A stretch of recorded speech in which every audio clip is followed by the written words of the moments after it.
이름으로 기도합니다. 아멘. 예수님께서 말씀하신 마태복음의 산상수훈, 마태복음 5장에서 7장의 말씀은 인류 역사상 가장 위대한 연설로 그렇게 꼽힙니다. 지금도 전 세계 수없이 많은 사람들이 자신이 알게 또 모르게 그 내용들을 사용하고 있습니다. 대표적으로 황금률만 봐도 알 수 있습니다. 마태복음 7장 12절인데요.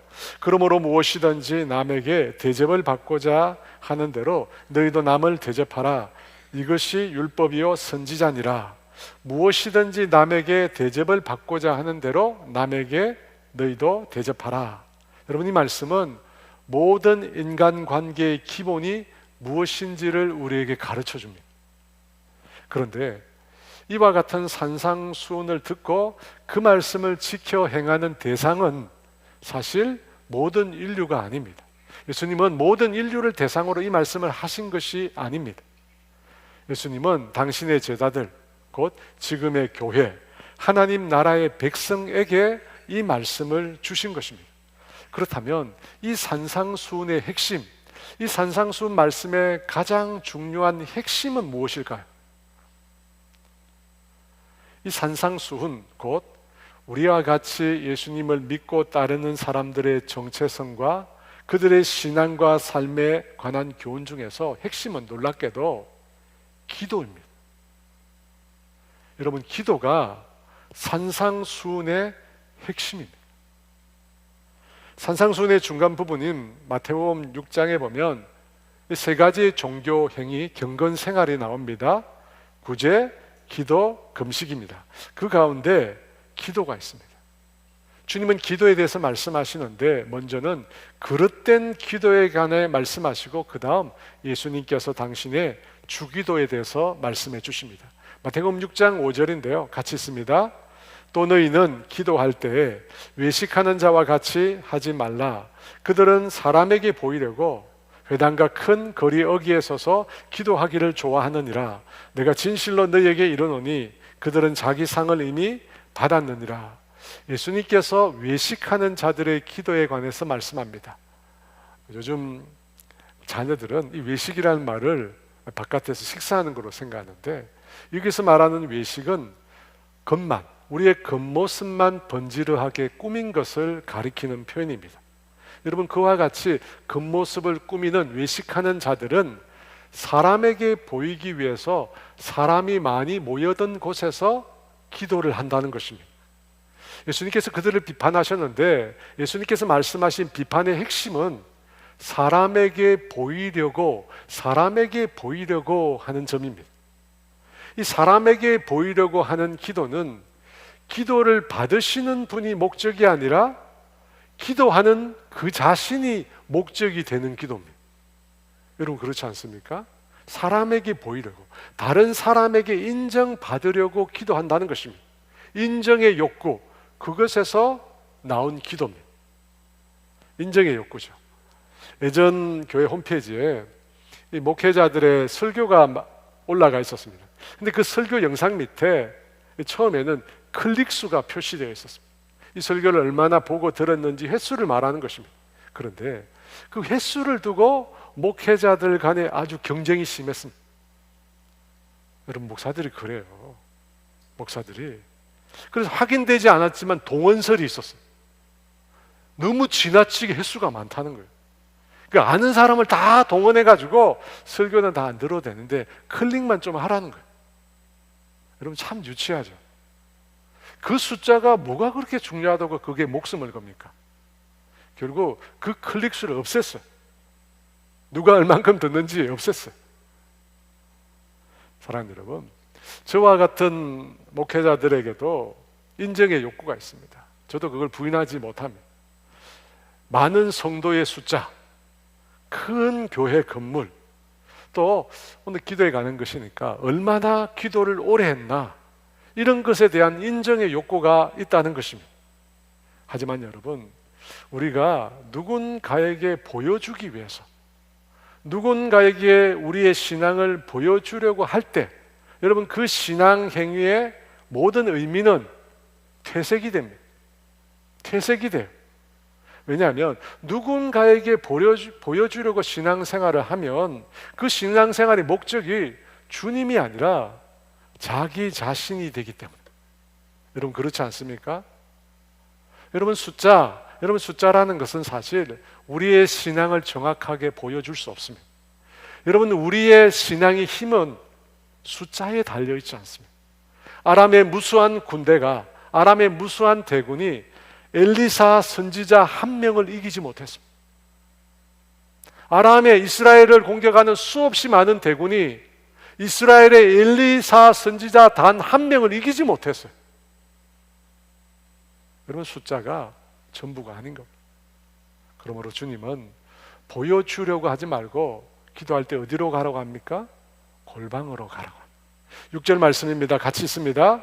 너는 기도할 때 내 골방에 들어가 문을 닫고 은밀한 중에 계신 내 아버지께 기도하라. 은밀한 중에 보시는 내 아버지께서 갚으시리라. 여러분 이 골방이라고 하는 단어의 1차적인 의미는 식료품을 보관하는 창고입니다. 당시 이스라엘은 로마의 지배를 받고 있었습니다. 그래서 피지배 민족이었던 유대인들은 먹을 것이 매우 부족했습니다. 정말 많이 궁핍했습니다. 그래서 유대인들은 아무도 모르게 자기 식량을 창고에다가 숨겨두었습니다. 그리고 그 식량을 가지러 창고에 갈 때는 다른 사람의 눈에 띄면 절대로 안 되는 것입니다. 여러분 눈에 띄면 발각이 되잖아요. 가지고 있는 거 다 빼앗기게 됩니다. 그래서 식량 창고는 아무도 모르는 비밀 장소였습니다. 그런데 그곳이 바로 골방입니다. 골방이에요. 여러분 그곳에 기도할 때 아무도 모릅니다. 그리고 아무도 없습니다. 자기 혼자밖에 없습니다. 여러분 그렇게 아무도 없을 때의 모습이 진짜 자신의 모습입니다. 여러분 그렇죠? 아무도 없을 때, 보는 사람이 아무도 없을 때, 나 혼자 있을 때, 그때 내 모습이 진짜 내 모습입니다. 예전에 사역했던 한 교회에서는 목사님이 예배 시간마다 성도들의 출석을 매겼어요. 그래서 성도들이 뭐라고 얘기했냐면 목사님 눈도장 찍으러 간다고 그랬어요. 예배 드리러 가는 게 아니라 목사의 인정을 받기 위해서 간다는 것입니다. 여러분 이 얼마나 불행한 일입니까? 골방 기도라는 것은 우리가 예배 시간에 드리는 대표 기도를 부정하는 것이 아닙니다. 다만 골방 기도는 기도의 본질이 무엇인지 우리에게 정확히 가르쳐 줍니다. 여러분 기도는 하나님께 하는 겁니다. 사람이 들으라고 하는 게 아닙니다. 오직 하나님께만, 하나님을 목적으로만 하는 행위가 기도라는 것입니다. 사랑하는 여러분, 저와 여러분은 어차피 나중에 홀로 하나님 앞에 서게 될 것입니다. 저와 여러분이 하나님 앞에 설 때 주변에 아무도 없습니다. 하나님과 나 1대1밖에 없습니다. 그래서 하나님 앞에 단독자라는 표현이 있잖아요. 이 키엔 케고르라는 분이 쓴 표현입니다. 여러분 우리 모두는 결국 혼자서 홀로 하나님 앞에 서게 될 것입니다. 그러므로 여러분 신앙생활 할 때, 기도뿐만 아니라 신앙생활 할 때 사람을 보지 마십시오. 사람 의식하지 마시고 오직 하나님만을 목적으로, 하나님의 눈앞에 신앙생활하고 오직 하나님만을 목적으로 기도하시는 저와 여러분 되시기를 원합니다. 두 번째, 예수님께서 비판하신 기도는 이방인의 기도였습니다. 7절 말씀입니다. 같이 있습니다. 또 기도할 때에 이방인과 같이 중언부언하지 말라. 그들은 말을 많이 하여야 들으실 줄 생각하느니라. 이 중언부언이라는 말은 말을 반복한다는 뜻이 아닙니다. 의미 없는, 판에 박힌 형식적인 내용을 자기도 모르게 반복한다는 뜻입니다. 사랑하는 여러분, 하나님은 인격을 가지신 분이십니다. 우리하고 똑같은 인격을, 지정의라고 하는 인격을 가지고 계신 분이십니다. 여러분 그 하나님 앞에 응답을 가능하게 하는 전략, 기술, 여러분 이런 것이 존재할까요? 말을 빨리 한다든지, 말을 여러 번 되풀이하면, 말을 수십 번 하면 응답 받는다, 여러분 그런 기술이 있을까요? 하나님의 인격을 가지신 분이십니다. 여러분 그런 건 없습니다. 하나님은 우리의 마음의 진실, 우리의 진실된 마음에서 우러나오는 기도를 하나님은 원하십니다. 왜냐하면 하나님은 응답이라고 하는 것 이전에 기도라는 것이 하나님과의 교제이기 때문에, 여러분 그거 기억하셔야 돼요. 여러분 기도는 응답을 받기 위한 수단 이전에 하나님과의 교제입니다. 하나님과의 교제예요. 기도를 통해서 우리가 하나님을 만나는 것입니다. 기도를 통해서 하나님을 우리가 대면하는 것입니다. 그래서 8절에 이렇게 말씀합니다. 우리 같이 읽어볼까요? 그러므로 그들을 본받지 말라. 구하기 전에 너희에게 있어야 할 것을 하나님 너희 아버지께서 아시느니라. 여러분 하나님이 이미 알고 계시다고 합니다. 우리가 구하기 전에 우리에게 무엇이 있어야 될지, 우리에게 어떤 필요가 있는지 하나님이 다 알고 계십니다. 여러분 다 알고 계시는데 왜 기도합니까? 다 알고 계시는데 왜 기도합니까? 하나님께서 당신과 만나기를 원하시기 때문에, 응답을 위해서가 아니라 단지 주고받는 거래 관계가 아니라 하나님은 우리와 기도를 통해서 사랑의 관계를 맺으시기를 원하시는 것입니다. 사랑의 관계. 여러분 이것이 기도의 본질입니다. 기도의 본질. 그러므로 하나님만을 목적으로 하는 오직 하나님과의 교제를 위한 기도를 여러분 시작하십시오. 시작하십시오. 그런 기도를 주님이 원하십니다. 앞서 제가 기도가 산상수훈의 핵심이라고 했습니다. 산상수훈의 핵심. 산상수훈이 뭐냐? 하나님의 자녀들이, 백성들이 이 땅에서 어떻게 살아가야 하는가? 여러분 풀어서 말하면 그리스도인이 누구며 그리스도인이 이 땅 가운데서 어떻게 신앙과 삶을 살아야 하는가, 그 교훈이 산상수훈입니다. 그런데 그 교훈의 핵심이 기도에 있다는 겁니다. 좀 이해가 안 되죠? 여러분 어떤 기도일까요? 예수님이 우리에게 가르쳐 주신 주기도. 여러분 이 주기도, 우리가 매일 우리가 외우는 이 주기도 속에 우리가 과연 누구며 우리가 어떤 신앙과 삶을 살아야 되는지 그 내용이 나와 있습니다. 함께 살펴볼까요? 우리 9절 말씀입니다. 같이 있습니다. 그러므로 너희는 이렇게 기도하라. 하늘에 계신 우리 아버지여, 이름이 거룩히 여김을 받으시오며. 예수님께서 가르쳐 주신 이 주기도는 당시 유대인들의 기도문과 제일 첫 번째 내용이 완전히 달랐어요. 여러분 어떻게 달랐을까요? 예수님의 기도의 시작은 아버지라는 말로 시작했습니다. 이 아버지라는 말은 헬라어로 파테르인데 당시 유대인들이 사용했던 언어가 아람어인데 그 아람어로 아버지는 아빠, 우리말로 아빠였습니다. 예수님은 주기도뿐만 아니라 항상 기도할 때 기도의 대상인 하나님을 아빠라고 부르셨습니다.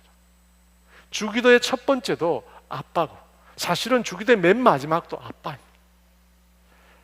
예수님 이전에 그 어떤 성경의 인물도 기도의 대상을 아빠라고 부른 적이 없습니다. 그 누구도 하나님께 기도하면서 아빠라고 부른 적이 없습니다. 유독 예수님만이 하나님을 아빠라고 하셨습니다. 그리고 예수님을 믿고 따르는 우리에게 주님은 하나님을 부를 때 아빠라고 부르라고 말씀하셨습니다. 마가복음 14장 36절 말씀 같이 읽어볼까요?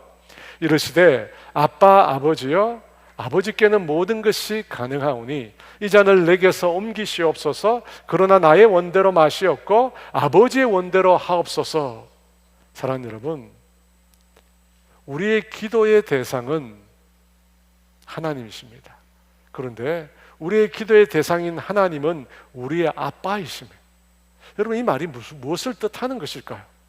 어린 자녀가 아빠, 아빠라고 부를 때 여러분 어떤 느낌을 갖게 되십니까?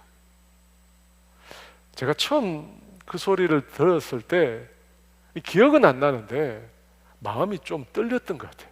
아빠라고 애가 부를 때 여러분 그 말 속에는, 아빠라고 부르는 그 말 속에는 아이가 아빠를 의지한다는 것입니다. 아빠라고 부를 때 자기가 뭔가 필요한데 아빠의 도움이 필요하다는 것입니다. 그뿐만 아니라 아빠라고 부를 때 그 아이의 말 속에는 아빠를 향한 사랑이 또한 담겨 있습니다. 사랑하는 여러분, 우리가 하나님을 아빠라고 부를 때도 동일한 감정이 담겨 있습니다. 왜 하나님을 아빠라고 부르며 하나님 앞에 나아갑니까? 하나님을 의지한다는 것입니다. 하나님의 도움이 필요하다는 것입니다. 그리고 하나님을 사랑한다는 것입니다. 그래서 아빠라고 부릅니다. 그런데 우리가 아빠라고 부를 때 또 한 가지 의미가 있는데, 그 말은 하나님께서 우리에게 좋은 것을 주시는 분이라는 뜻입니다. 우리가 아빠를 부를 때, 저희 자녀들도 초등학생을 지나서 지금은 뭐 중학생, 고등학생이 다 되었습니다. 그러다 보니까 아빠라는 말을 듣기가 요즘에는 힘듭니다. 아빠라고 잘 안 불러요. 근데 가뭄에 콩나듯이 아이들이 아빠라고 부를 때가 있습니다. 여러분, 언제일까요? 용돈이 필요할 때. 용돈이 필요할 때 아빠 하고 얼마나 상냥하게 부르는지 모릅니다. 마태복음 7장 9절에서 11절 말씀입니다. 같이 있습니다. 너희 중에 누가 아들이 떡을 달라 하는데 돌을 주며 생선을 달라 하는데 뱀을 줄 사람이 있겠느냐? 너희가 악한 자라도 좋은 것으로 자식에게 줄 알거든. 하물며 하늘에 계신 너희 아버지께서 구하는 자에게 좋은 것으로 주시지 않겠느냐?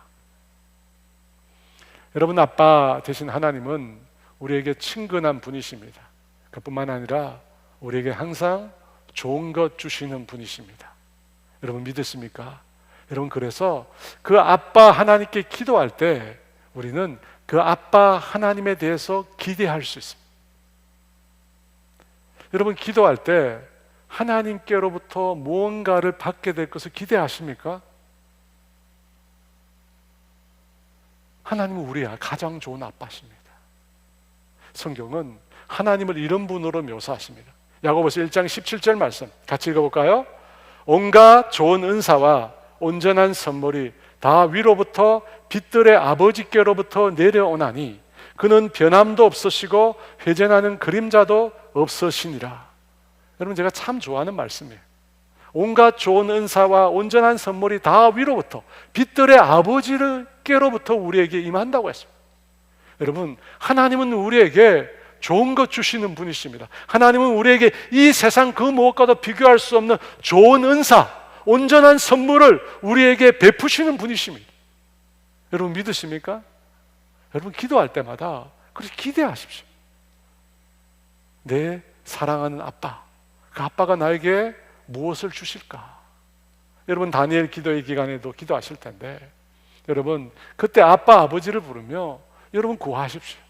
나의 아빠 되신 아버지께서는 반드시 우리가 기도할 때 기대할 수 있도록 일하실 줄 믿습니다. 오늘 두 번째, 이 주기도에서 표현하고 있는 기도의 대상은 하늘에 계신 거룩하신 하나님입니다. 우리 9절 말씀인데요, 다시 한번 볼까요? 같이 있습니다. 그러므로 너희는 이렇게 기도하라. 하늘에 계신 우리 아버지여, 이름이 거룩히 여김을 받으시오며. 하나님을 부르는데 하늘에 계신이란 말을 씁니다. 하늘에 계신 이 말은 인간이 도달할 수 없는 분임을 말하는 것입니다. 인간의 세계에 초월하신, 무한하신 하나님을 뜻하는 표현입니다. 여러분, 뒤에서 나오는 이름이 거룩히 여김을 받는다는 말도 그 의미가 비슷합니다. 여러분, 거룩함이라고 하는 말의 뜻이 뭐냐면 구별되다는 것입니다. 피조물과 구별되는 하나님의 존재를 거룩함이라고 합니다.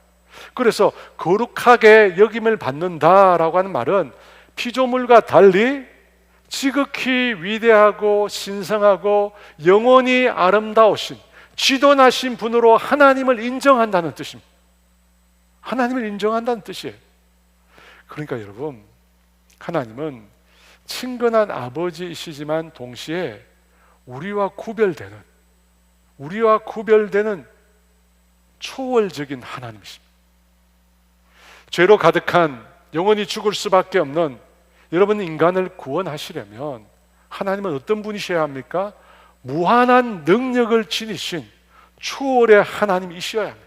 여러분, 하나님이 우리와 똑같기만 한다면 하나님께서 어떻게 우리를 구원하시겠습니까? 하나님께서 이 세상과 그 크기가 같다면 어떻게 이 세상을 구원할 수 있겠습니까? 여러분, 하나님은 모든 만물보다, 이 세상 모든 만물보다 크셔야 합니다. 온 세상보다 더 크고 무한하셔야 합니다. 무한의 능력을 가지셔야 합니다. 여러분, 그래야 그분이 하나님이십니다. 그것을 초월이라고 표현했습니다. 여러분, 이 사실을 믿으십니까? 저와 여러분이 믿고 계신 하나님이 능력이 무한하시고 지극히 크고 위대하신 초월적인 하나님이심을 여러분 믿으십니까? 여러분 만약 그것을 믿지 못한다면 기도할 이유가 없습니다. 여러분, 그렇지 않습니까? 하나님께서 능력이 무한하시고 지극히 크고 위대하시며 하지 못할 일이 아무것도 없는, 계시지 않는 곳이 어디에도 없는 그런 무한한 하나님, 초월하신 하나님이 아니라면 여러분, 그 하나님은 우리 인간의 문제 해결할 수 없습니다. 우리가 믿기 때문에, 그 하나님을 믿기 때문에 기도하는 것입니다. 이스라엘 백성이 여리고성을 함락시킬 수 있었던 것은 여리고성에 살고 있던 기생 라합 때문입니다. 여러분, 기생 라합은 하나님을 이처럼 무한한 능력, 초월적인 하나님으로 믿었습니다. 믿었기 때문에 모든 것을 버려두고 하나님을 믿기로 선택한 것입니다. 자기의 민족을 버리고 이스라엘 민족을 선택한 이유가 뭡니까? 이스라엘의 하나님이 모든 것을 가능케 하시는 초월적인 하나님이심을 믿었기 때문입니다. 라합이 이렇게 고백합니다. 여호수아 2장 10절 11절 말씀 같이 있습니다. 너희가 애굽에서 나올 때에 여호와께서 너희 앞에서 홍해물을 마르게 하신 일과 너희가 요단 저쪽에 있는 아모리 사람의 두 왕 시온과 옥에게 행하신 일, 곧 그들을 전멸시킨 일을 우리가 들었음이니라. 우리가 듣자 곧 마음이 녹았고 너희로 말미암아 사람이 정신을 잃었나니 너희의 하나님 여호와는 위로는 하늘에서도 아래로는 땅에서도 하나님이시니라. 여러분, 라합이 믿은 하나님이 어떤 하나님입니까? 애굽에서 이스라엘 백성을 구원할 때 홍해를 마르게 하신 분이십니다. 홍해를 마르게 하셔서 마른 땅으로 건너가게 하신 분이십니다. 이스라엘이 도저히 이길 수 없을 것 같은 아모리 두 왕 시온과 옥을 이기시고 그 땅을 얻게 하신 하나님이십니다. 그 하나님은 위로 하늘과 아래로 땅에서의 하나님이십니다. 상천하지의 유일한 하나님이십니다. 여러분, 그 사실을 라합이 믿었습니다. 그 사실을 믿었기 때문에 모든 것을 내려놓고 이스라엘 백성을 선택하고 하나님을 선택한 것입니다. 여러분, 우리가 그 하나님 믿기 때문에 우리가 기도하는 겁니다. 그 초월의 하나님, 무한한 능력을 지니신 그 하나님, 우리가 그 하나님을 어떻게 대해야 할까요? 우리 아빠 되신 하나님을 우리가 친근하게 대한다면 이 무한한 능력을 지니신 하나님 앞에 나아갈 때 우리는 경외하는 마음으로, 지극히 하나님을 존중하는 마음으로 나아가야 합니다. 여러분, 하나님은 우리가 함부로 할 수 있는 분이 아닙니다. 함부로 대할 수 있는 분이 아니에요. 우리는 생각할 수도 없는 분이십니다. 그래서 우리의 기도 가운데, 우리의 신앙의 삶 가운데 하나님을 지극히 존중하고 하나님을 경외해야 합니다. 여러분, 우리의 삶 가운데, 우리의 신앙 가운데 이 하나님을 경외하는 마음이 사라지면 안 됩니다. 분명히 우리가 기도하는 하나님은 친근한 아빠이시지만 그 하나님은 동시에 지극히 높으신 무한한 능력을 지니신 만왕의 왕이 되시는 분이십니다. 전 우주의 통치자가 되시는 분이십니다. 여러분, 그 하나님을 존경해요. 그 하나님을 경외해요. 여러분, 그 하나님에 대한 존중과 경외가 사라지면 우리의 신앙은 경박해집니다. 한없이 우리의 신앙은 경박해집니다.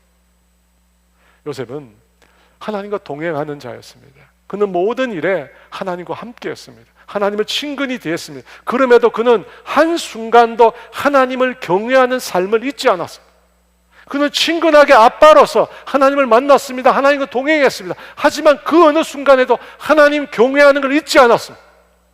창세기 39장 9절에 이렇게 말씀합니다. 같이 있습니다. 내가 어찌 이 큰 악을 행하여 하나님께 죄를 지으리까. 그는 하나님을 친근하게만 대하지 않았습니다. 하나님을 경외하는 자로 하나님 앞에 살아갔던 것입니다. 예수님께서 가르쳐 주신 기도의 첫 부분은 우리가 기도할 때 대상으로 삼고 있는 하나님이 어떤 분이신가를 말씀하고 있습니다. 여러분, 우리가 기억해야 합니다. 하나님은 우리의 아빠이십니다. 우리가 친근하게 부를 수 있는 분이십니다. 그분은 우리의 아픔과 우리의 신음소리에 귀를 기울이시고 늘 우리에게 가장 좋은 것 주실 수 있는, 가장 좋은 것 주시는 분이십니다. 그래서 우리가 기도할 때마다 기대할 수 있습니다. 그뿐만 아니라 하나님은 지극히 높으신 분이십니다. 무한한 능력을 지니신 분이십니다. 온 세상 만물보다 크신 초월의 하나님이십니다. 여러분, 그 하나님 앞에 나아갈 때 우리는 지극히 겸손한 마음으로 하나님을 경외하며 엎드려 경배하는 자세로 나아가야 될 것입니다. 여러분, 이것이 주기도에서 가르쳐주는 첫 번째 내용입니다. 여러분, 두 번째, 오늘의 마지막 세 번째 내용인데요, 주기도의 첫 번째 청원에 가는 것입니다. 10절 말씀입니다. 같이 있습니다. 나라가 임하옵시오며 하늘에서 뜻이 하늘에서 이루어진 것 같이 땅에서도 이루어지이다. 여러분, 이 주기도의 첫 번째 내용은 두 가지로 나옵니다. 하나는 하나님의 나라가 임하게 하소서입니다. 또 한 가지는 뜻이 하늘에서 이룬 것 같이 땅에서도 이루어지다라는 부분입니다. 이 두 가지죠. 근데 이 두 가지는 같은 내용입니다. 그래서 누가복음의 주기도에 보면 하나밖에 나오지 않습니다. 하나님의 나라가 임하게 하소서라는 내용밖에 나오지 않습니다. 왜? 같은 내용이기 때문입니다. 사랑하는 여러분, 오늘 제일 중요한 내용이 이 하나님의 나라라는 말인데 이 단어를 꼭 기억하셔야 해요. 하나님의 나라, 하나님의 나라는 하나님의 다스림, 하나님의 통치가 이루어지는 곳입니다. 그래서 하늘은 하나님의 통치가 이루어지는 곳입니다. 여러분, 그곳에는 뭐라고 얘기합니까? 하나님의 뜻이 이루어진다고 말씀하고 있습니다. 하나님의 뜻이 하늘에서 이루어집니다. 그런데 여러분, 이 땅에서 하나님의 통치가, 뜻이 온전히 이루어지지 못합니다. 하나님께서는 이 땅을 다스리는 대리 통치자로 인간을 세웠습니다. 그런데 그 인간이 하나님께 반역하고 떠났습니다. 그래서 이 세상을 다스리는 통치권을 누가 가지고 있느냐? 사탄이 찬탈해서 그 통치권을 가지고 있습니다. 그래서 이 땅에는 하나님의 나라가 온전히 이루어지지 못합니다. 하나님의 뜻이 이루어지지 못합니다. 그래서 예수님께서 하신 청원이 뭐예요? 기도가 뭐예요? 하나님의 통치가, 하나님의 나라가 이루어지게 해달라는 겁니다. 여러분, 이것이 예수님의 기도의 핵심입니다. 산상수훈, 내용이 뭡니까? 그리스도인이 누구며 예수를 믿는 그리스도의 제자들, 이 땅의 교회가 어떤 모습으로 살아가야 될 것인지 말하는 것이 산상수훈입니다. 그 산상수훈의 핵심이 뭐냐? 주기도입니다. 그 주기는 무슨 내용입니까? 가장 핵심적인 내용이 뭡니까? 하나님의 나라가 임하게 하소서. 왜? 이 땅 가운데 하나님의 통치와 나라가 이루어지고 있지 못하기 때문입니다. 하늘에서는 하나님의 통치가 이루어지지만 이 땅에서는 이루어지지 못하고 있다는 것입니다. 사복음서에 보면 이 하나님의 나라가 가까이 왔다는 표현을 쓴 사람이 두 사람 나옵니다. 한 사람은 예수님이고 한 사람은 세례 요한입니다. 마태복음 3장 1절과 2절 말씀입니다. 그때 세례 요한이 이르러 유다 광야에서 전파하여 말하되 회개하라, 천국이 가까이 왔느니라. 세례 요한은 천국 곧 하나님의 나라가 가까이 왔다고 선포합니다. 그러면서 뭐 하라고 합니까? 회개하라고 합니다. 여러분, 회개와 하나님의 나라는 무슨 상관이 있을까요? 무슨 상관이 있기에 하나님의 나라가 가까이 왔다고 회개하라고 말하는 것일까요? 여러분, 그것과 관련된 말씀이 마태복음 3장 10절 말씀입니다. 같이 읽어볼까요? 이미 도끼가 나무 뿌리에 놓였으니 좋은 열매를 맺지 아니하는 나무마다 찍혀 불에 던져지리라. 좋은 열매를 맺지 않는 나무, 여러분, 이 나무가 바로 회개하지 않는 영혼을 가리킵니다. 회개하지 않는 영혼. 여러분, 회개하지 않으면 어떻게 한다고 합니까? 찍어서 불에 던진다는 것입니다.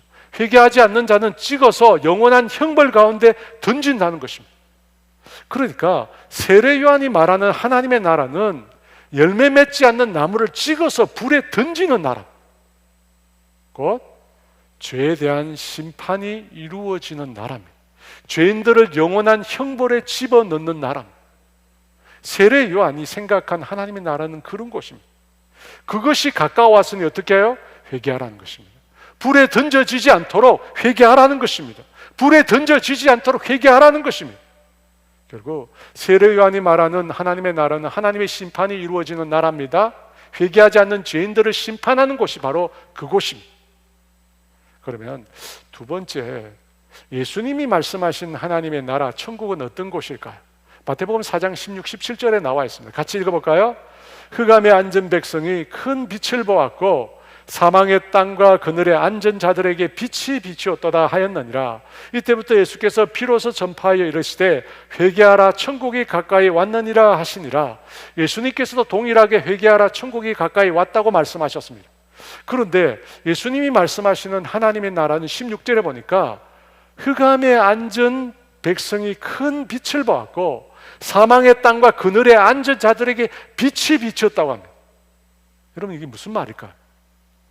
흑암이라고 하는 것은 그 뒤에 나오는 사망과 죽음을 뜻합니다. 그와 같은 사망과 죽음에 앉은 자들에게 빛이 비추었습니다. 여러분, 빛이 흑암에 비치면 어떻게 됩니까? 흑암이 사라집니다. 여러분, 빛이 흑암에 비치면 사망과 죽음이 떠나게 됩니다. 떠나게 되는 거예요. 그리스도의 빛이 비치는 곳에 사망과 죽음이 사라지는 것입니다. 여러분, 예수님이 말씀하신 하나님의 나라는 어떤 곳입니까? 사망과 죽음 가운데 살고 있는 자들에게 그리스도의 빛이 비치게 되고 그 영혼들이 구원을 얻게 되는 나라입니다. 구원을 얻게 되는 나라. 예수님이 말씀하신 하나님 나라가 임할 때 죄와 죽음, 사망 가운데 갇혀있는 인생들이 그 저주에서, 그 죽음에서 벗어나는 것입니다. 벗어나는 거예요. 구원의 역사가 나타나는 것입니다. 그것이 예수님이 말씀하신 하나님의 나라입니다. 그러니까 요한이 말한 하나님의 나라는 곧 임박할 심판을 의미했습니다. 그런데 예수님이 말씀하신 것은 정반대로 하나님의 나라는 죽음과 흑암 가운데 있는 자에게 임할 빛을 말했고 구원을 말했습니다. 여러분, 의미가 완전히 다릅니다. 한쪽은 심판을 말했고 한쪽은 구원을 말했습니다. 여러분, 세례 요한이 틀린 것일까요? 여러분, 그렇지 않습니다. 세례 요한은 예수님께서 두 번 오실 줄 몰랐던 것입니다. 두 번 오실 줄 몰랐어요. 처음 세상에 예수님께서 오실 때는 구원을 위해서 오셨습니다. 그리고 두 번째 재림하실 때는 온 세상을 심판하러 오실 것입니다. 요한은 그걸 몰랐던 것입니다. 그래서 요한이 예수님에 대해서 이렇게 묻잖아요. 오실 그이가 당신이십니까? 우리가 다른 사람을 기다려야 합니까? 왜 이런 질문을 합니까? 자신이 생각한 하나님의 나라는 예수님이 말씀하신 하나님의 나라와 다른 거예요. 요한은 예수님께서 오셔서 세상을 심판할 줄 알았거든요. 그런데 예수님께서 심판을 행하지 않고 구원을 베푸시는 거예요. 그걸 보고 요한이 의구심이 생겼던 것입니다. 사랑하는 여러분, 당연히 심판은 이루어집니다. 하지만 그 심판이 이루어지기 이전에, 그 심판이 이루어질 그날까지 주님은 이 땅에 구원을 베푸시게 오셨습니다. 구원을 베푸시게 오셨어요. 사랑하는 여러분, 예수님께서 이 땅에 다시 오시기 전까지 하나님의 나라는 구원이 임하는 나라입니다. 구원이 이루어지는 나라입니다. 그래서 예수님께서 이렇게 말씀하셨습니다. 요한복음 3장 17절 말씀 같이 있습니다. 하나님이 그 아들을 세상에 보내신 것은 세상을 심판하려 하심이 아니요 그로 말미암아 세상이 구원을 받게 하려 하심이라. 받게 하려. 여러분, 정리하면 하나님의 나라는 두 가지 의미를 가지고 있습니다. 하나는 구원이고 하나는 심판입니다. 근데 이 두 가지가 동전의 양면처럼 붙어 있습니다. 구원과 심판이 붙어 있어요. 왜냐하면 구원받지 못하면 어떻게 됩니까? 심판을 받게 됩니다. 구원받지 못하면 심판을 받게 됩니다. 사람들 중에는 구원받지 못하는 사람은 소멸된다고 생각합니다. 이게 영혼 소멸 소리입니다. 여러분, 왜 이런 주장을 하느냐면 구원받지 못하는 사람들이 당하는 고통이 너무 크거든요. 여러분, 성경에 보면 부자와 나사라의 이야기에 보면 지옥이란 것은 물 한 방울의 은총도 주어지지 않는 것입니다. 여러분, 지옥이란 것은 가장 작은 물 한 방울의 은총도 주어지지 않는 곳이에요. 그곳은 영원히 꺼지지 않는 불 가운데 고통받는 곳입니다.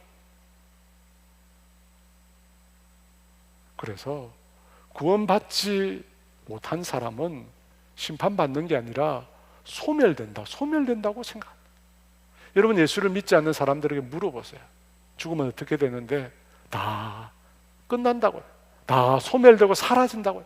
많은 사람들 다 소멸된다고. 하지만 성경은 그렇게 말씀하시지 않습니다. 요한복음 3장 18절에 이렇게 말씀합니다. 그를 믿는 자는 심판을 받지 아니하는 것이요 믿지 아니하는 자는 하나님의 독생자의 이름을 믿지 아니함으로 벌써 심판을 받은 것이라. 벌써 심판을 받은 것이라. 여러분, 과거형으로 말하고 있습니다. 무슨 뜻입니까? 반드시 심판을 받는다는 것입니다. 반드시 심판을 받아요. 여러분, 구원받지 않으면 심판받습니다. 믿지 않으면 심판받습니다. 사랑하는 여러분, 예수님의 산상수훈 중 가장 중요한 메시지는 하나님의 나라가 임하도록 기도하라는 것입니다. 왜 기도해야 합니까? 인간 스스로 하나님의 나라를 만들 수 없기 때문입니다. 여러분, 이 땅에는 유토피아를 꿈꾸는 수없이 많은 사람들이 있었습니다. 하지만 그 일을, 유토피아를 사람이 만들 수 없었습니다. 여러분, 하나님의 나라는 하나님만이 하실 수 있습니다. 하나님이 행하셔야 하나님의 나라가 가능합니다. 그래서 무슨 표현을 썼냐? 만든다가 아니라 임한다고 했습니다. 도래한다는 것입니다. 도래하는 것입니다. 다만 여러분, 하나님의 나라가 이 땅 가운데 임하기 위해서 우리가 길을 만들 수 있습니다. 하나님의 나라가, 하나님의 다스림이, 하나님의 통치가, 하나님의 뜻이 이루어지지 않는 곳에 여러분, 우리가 그곳에 하나님의 나라가 임할 수 있도록 길을 만들 수 있습니다. 여러분, 그 길이 뭡니까? 기도입니다. 그 길이 기도입니다. 하나님의 나라가 임하도록 기도하라는 겁니다. 하나님의 나라가 임하도록 기도하래요. 여러분, 기도할 때 하나님의 나라가 임하는 것입니다. 우리가 기도할 때 하나님의 나라의 놀라운 구원이 우리 가운데 임한다는 것입니다. 여러분, 이것이 주님이 우리에게 주신 약속이에요. 바울과 실라가 2차 선교 여행을 할 때 빌립보라는 곳에 이르게 됩니다. 그곳에서 하루는 귀신 들린 요정을 고쳐줍니다. 그 일로 바울과 실라는 억울하게 많은 매를 맞고 지하 감옥에 갇히게 됩니다. 착고에 매인 채로 기대지도 눕지도 못하고 고통을 받는 아주 비참한 신세에 처하게 됩니다. 그런데 그런 상황임에도 불구하고 바울과 실라는 하나님을 원망한 것이 아니라 한밤중에 일어나서 하나님께 기도하고 하나님을 찬송했습니다. 하나님께 기도하고 하나님께 계속 찬송을 드렸습니다. 그때 지진이 일어납니다. 그리고 바울과 실라를 묶고 있던 착고가 다 풀어집니다. 그리고 그들을 가르고 있는 옥문이 활짝 열리게 됩니다. 잠을 자고 있던 간수가 지진이 일어나서 옥문이 열린 것을 보고 죄수들이 모두 도망친 줄 알고 자결을 하려고 합니다. 그것을 본 바울이 큰 소리로 외칩니다.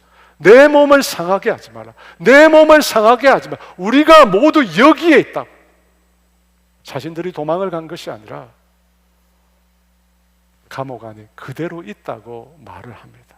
그러자 간수가 횃불을 들고 바울과 실라가 있는 옥 안으로 달려 들어갑니다. 그리고 그 앞에서 벌벌 떨면서 엎드립니다.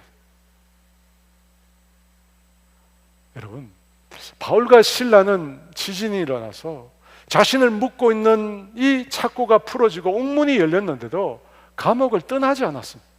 왜 그들이 감옥을 떠나지 않고 그곳에 그대로 남아 있었습니까? 여러분, 그들이 기도했잖아요. 그런데 감옥을 나가지 않았습니다. 왜 그대로 있었을까요? 바울과 신라는 그곳에서 나가게 해달라고 기도한 것이 아니었기 때문입니다. 감옥에서 그들이 나가도록 기도한 것이 아니었습니다. 한밤중에 분명히 일어나서 바울과 신라는 기도했다고 했습니다. 그런데 그 기도는 데시스, 내가 원하고 필요한 것을 하나님께 강하게 청구하는 간청 기도가 아니었습니다. 놀랍게도 바울과 신라는 그 감옥 속에서 프로슈케라는 기도를 들었습니다. 기도하는 자신들이 아니라 기도를 받으시는 하나님의 뜻이 이루어지기를 기도했다는 것입니다. 프로슈케의 기도, 하나님의 나라가, 하나님의 통치가, 하나님의 다스림이 그곳에 이루어지기를 기도한 것입니다. 여러분 놀랍지 않습니까? 억울하게 너무나 심한 매질을 당했습니다. 투옥이 되었고 발을 꼼짝달싹 할 수 없도록 착고가 치워졌습니다. 눕지도 앉지도 못하는 가운데, 고통 가운데 있는 그들은 한밤중에 일어나서 하나님의 뜻을 구하고 하나님의 나라를 구해요. 살려달라고. 자신의 안일과 자신의 안전을 구하지 않았어요. 오직 하나님만을 구했어요. 오직 하나님만을 구했어요. 그때 하나님의 나라가 그곳에 임했습니다. 여러분, 오직 하나님만을 구하는 그들의 기도에 하나님이 응답하시어 그곳에 하나님의 나라가 임한, 하나님의 놀라운 구원의 역사가 그 현장에 임하게 됩니다. 바울과 신라 앞에 벌벌 떨면서 엎드린 간수가 이렇게 말합니다. 사도행전 16장 30절 말씀 같이 읽어볼까요? 선생들이여, 내가 어떻게 하여야 구원을 받으리까? 왜 갑자기 이 간수가 이런 질문을 했을까요? 흔히들 구원을 죽음의 문제를 해결하는 것에만 국한해서 생각합니다. 구원이 뭐냐? 죽은 이후에 천국 가는 것이다 라고 생각합니다. 여러분 맞습니다. 구원은 죽음의 문제를 해결하는 것입니다. 하지만 그것은 좁은 의미입니다. 넓은 의미에서의 구원은 죽음뿐만 아니라 이 땅에서 죄와 죽음의 증상들로부터 자유를 얻게 되는 것입니다. 죄와 죽음의 증상들로부터 우리의 영혼이, 우리의 삶이 자유를 얻는 것입니다.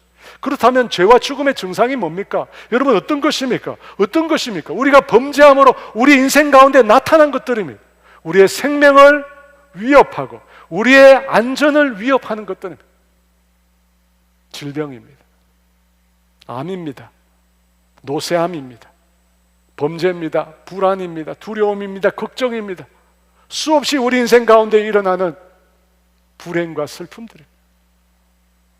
여러분 이것이 인간이 지은 죄의 결과로 우리의 삶에 나타나는 죽음의 증상들입니다. 증상들이에요. 여러분 그 모든 증상으로부터 해방되는 것이 구원입니다. 단지 죽음에서 벗어나는 것이 아니에요. 우리 인생이 겪고 있는 죄와 죽음의 모든 이 인생의 증상으로부터 우리가 참된 자유, 참된 영적인 자유를 경험하는 것이 구원입니다.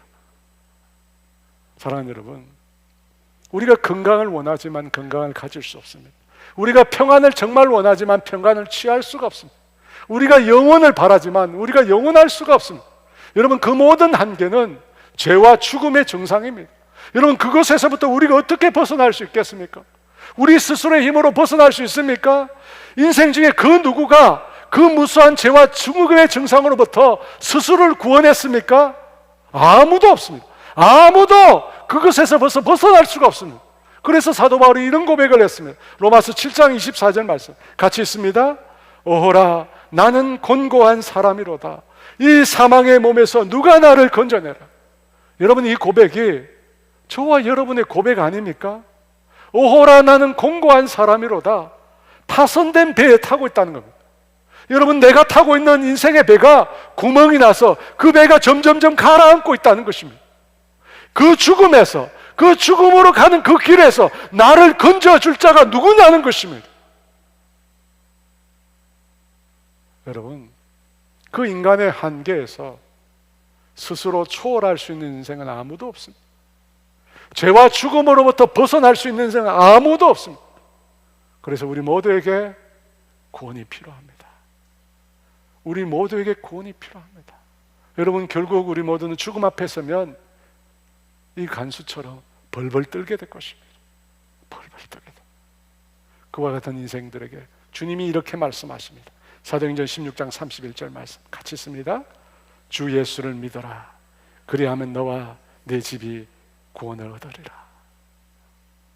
사랑하는 여러분, 이 말씀보다 더 명확한 우리 인생의 해답은 없습니다. 예수를 믿는 믿음에 답이 없습니다. 오직 예수 그리스도의 이름만이 우리에게 구원을 주십니다. 사도행전 4장 12절 말씀 있습니다. 다른 이로서는 구원을 받을 수 없나니 천하 사람 중에 구원받을 만한 다른 이름을 우리에게 주실 일이 없습니다. 오직 예수 그리스도만이 우리를 구원하실 수 있습니다. 죽음에서, 멸망에서, 죄와 이 죽음의 모든 정상에서 우리를 건져주실 분은 오직 예수 그리스도밖에 없습니다. 사랑하는 여러분, 왜 예수님께서 주기도에서 하나님의 나라가 임하기 위해서 기도하라고 하셨는지 이해가 되십니까? 하나님의 나라, 하나님의 다스림과 통치가 임하는 그곳이 구원이 있기 때문에, 하나님의 다스림, 하나님의 통치가 있는 그곳에 구원이 있기 때문에, 구원이 있기 때문에. 그래서 하나님의 나라의 백성들에게 하나님의 나라가 임하다고, 하나님의 나라가 임하도록 기도하라는 거예요. 기도하라는 거예요. 여러분, 산상수호는 윤리도덕이 아니에요. 윤리도덕이 아닙니다. 인간의 삶과 죽음, 운명에 관한 것입니다. 운명에 관한 것이에요. 사랑하는 여러분, 우리 안에는 자아의 욕심이 있습니다.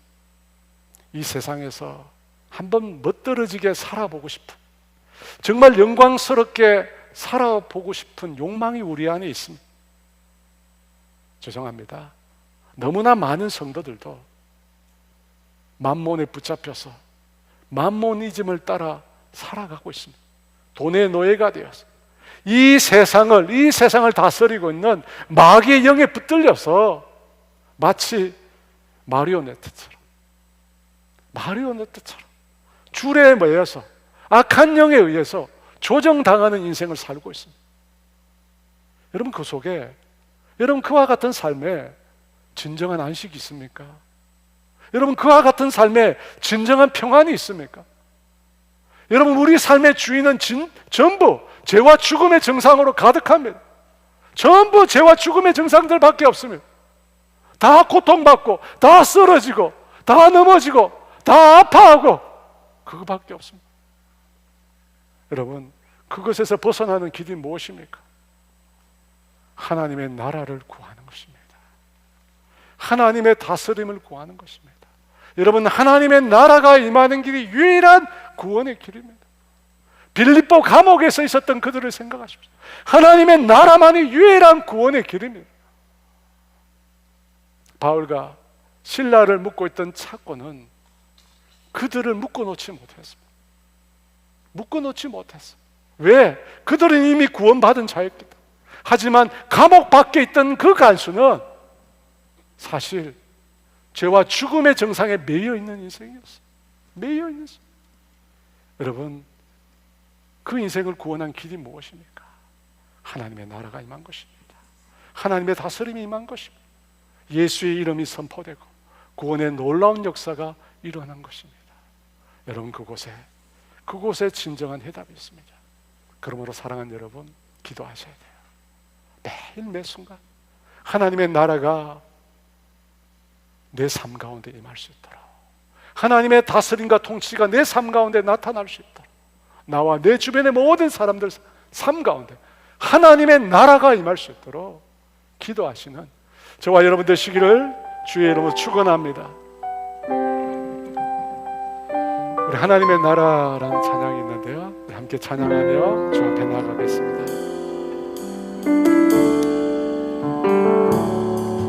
이곳에 임하신 하나님 나라, 강한 마음으로 바라보리라.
하나님의 나라는 심판이 있는 곳입니다. 죄인들을 영원한 형벌로 심판하는 곳이 하나님의 나라입니다. 하지만 지금 우리에게 있는 하나님의 나라는 구원의 나라입니다. 흑암, 사망과 죽음 가운데 앉아있는 자들에게 빛이 비추었습니다. 빛이 비추었습니다. 여러분, 그 빛으로 인하여, 그리스도의 그 빛으로 인하여 사망과 죽음의 권세가 우리에게 벗겨져 나간 것입니다. 우리에게 놀라운 구원이 임한 것입니다. 귀신 들린 가련한 여인을 고쳐준 일로 매맞고 찾고 헤매어 감옥에 갇혀있던 바울과 실라, 그 억울한 상황에서 그들은 무엇을 위해서 기도했습니까? 하나님의 뜻이, 하나님의 나라가 임하기를 기도했습니다. 하나님의 나라가 임하기를 기도했습니다. 여러분, 인생의 열쇠가 여기 있습니다. 여기 있어요. 우리에게 필요한 구원입니다.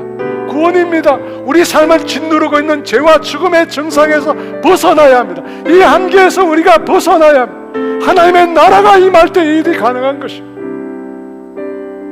여러분, 내가 가지고 있는 내 인생의 피로 내가 원하는 것 아무리 간구해도 안 됩니다. 살려달라고 해서 우리가 살 수 있는 게 아닙니다. 살려달라고 해서 살 수 있는 게 아닙니다. 뭐가 임해야 됩니까? 하나님의 나라가 임해야 돼요. 하나님의 다스림이, 하나님의 뜻이 땅 가운데 이루어질 때 구원의 역사가 일어나는 것입니다. 구원의 역사가 일어나는 거예요. 그러므로 여러분 주변에, 여러분 자신의 삶 가운데 하나님의 통치가 이루어지고 있지 않다면, 하나님의 뜻이 이루어지고 있지 않다면 기도하세요. 기도하세요. 하나님, 이곳에 하나님의 나라가 임하게 하여 주시옵소서. 하나님의 통치와 다스림이 이루어지게 하여 주시옵소서. 주님이 그걸 위해 오신 거예요. 주님이 우리가 그걸 위해 오셨어요. 그리고 우리에게 말씀하셨어요. 하나님의 나라가 임하기를 위해 기도하라고, 기도하라고. 그것이 주님의 기도입니다. 여러분, 기도하십시오. 여러분 자신에게, 여러분의 가족들에게, 여러분의 주변에, 여러분이 속해 있는 곳에 마귀가 다스리고 있다면, 하나님의 통치가 없다면 그곳에 하나님의 나라가 임하도록 기도하세요. 하나님의 통치가 임하는 그날 놀라운 구원이 이루어질 것입니다. 여러분, 그 구원이 이루어질 때 바울과 실라 앞에 벌벌벌 떨면서 두려워하면서 떨었던 그 간수가 하나님의 나라를 경험하고 예수의 이름을 경험하고 난 이후에 지극히 기뻐했다고 했습니다. 지극히 기뻐했다고. 여러분, 그 기쁨이 저와 여러분의 기쁨이 되기를 원합니다. 여러분, 이 시간 기도합시다. 하나님의 나라가 임하기를 위해 기도합시다. 주여 외쳐 기도합니다. 주여! 무너지지 않으리 믿음 가요. 그 나라 세워가리라. 주님 보고 오실 때까지 이곳에 임하신 하나님 나라, 가난한 마음으로 바라보리라. 먼저 그 나라 그 뜻 구하며 나의 삶 드리니 주님이 맡기신 하나님 나라, 믿음의 눈으로 바라보리라. 하늘의 뜻이 이 땅 가운데 완성될 그날까지 믿음 가요.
하나님 아버지 임하기를 원합니다.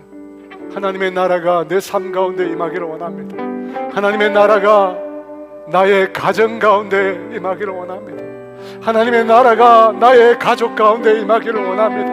하나님의 나라가 내가 살고 있는 나의 동네에 임하기를 원합니다. 하나님의 나라가 이 땅에 임하기를 원합니다. 주님 임하여 주시옵소서. 주님 임하여 주시옵소서. 사망의 그늘에 앉은 자에게 빛이 임하기를 원합니다. 주님 빛으로 임하여 주시옵소서. 더 이상 악의 영의 지배에 살지 않고, 더 이상 죽음의 지배 가운데 살지 않고, 그리스도의 빛 가운데 구원의 삶 가운데 살고 싶습니다. 주님 임하여 주시옵소서. 주의 사랑하는 백성들이 손을 들어 하나님의 나라를 구할 때 하나님이 임하여 주시옵소서. 임하여 주시옵소서.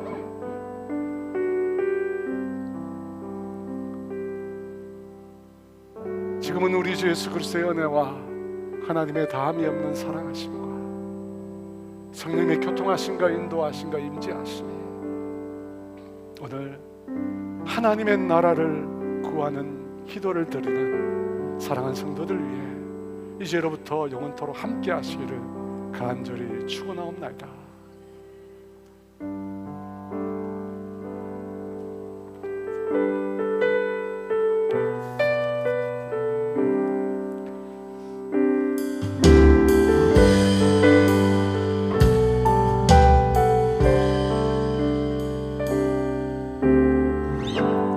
모든 것 아시는 주님, 나의 맘의 연약함 보시고 부족한 그 모습대로 주님 마음에 새겨주시네.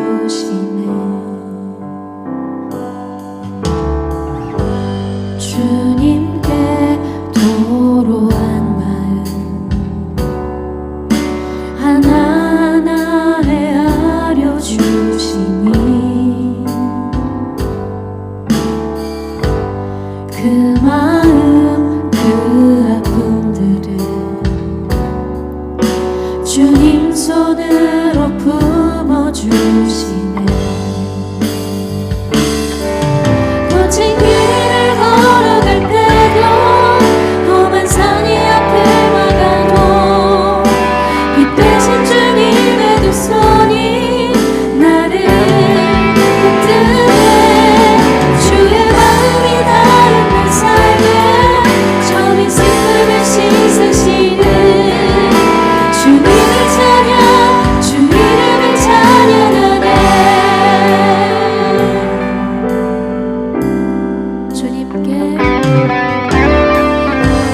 주님께 도로한 마음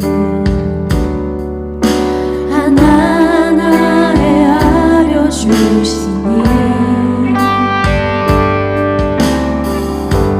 그 마음 그 아픔들을 주님 손으로 품어주시니 거친 길을 걸어갈 때도 험한 산이 앞을 막아도 빛 대신 주님의 두 손이 나를 붙드네. 주의 마음이 닿은 내 삶에 처음인 슬픔을 씻으시는 주님을 찬양, 거친 길을 걸어갈 때 거친 길을 걸어갈